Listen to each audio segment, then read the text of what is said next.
Well, new tonight, we're learning more about the woman who died in a house explosion in American Fork last week. Police have identified 78-year-old Kathy Harrison as the woman who passed away.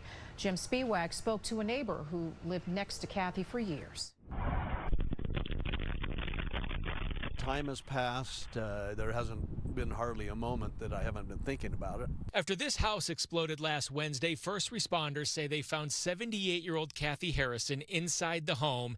They say she died from her injuries. I'm chagrined for Kathy Harrison's family. Jim Hopkinson is neighbors with Harrison. He says he didn't know her very well, but has learned a lot about her since the explosion. Kathy was the type that on her way out of the neighborhood in her car, she'd stop and say hello to people that were outside and greet them that way. Hopkinson says he's learned with Harrison, it was family first. We know that her family were very involved with her and that, she was active in what they had going on. But she was a little more of a private person than some of us tend to be. Hopkinson says he met Harrison's family the morning of the explosion as they arrived on scene and invited them into his home. And so we visited a little bit during that walk, but it was a hard time for them. And I wasn't prying or pushy, I was just trying to be helpful. Hopkinson says it's been a challenging time for the entire neighborhood.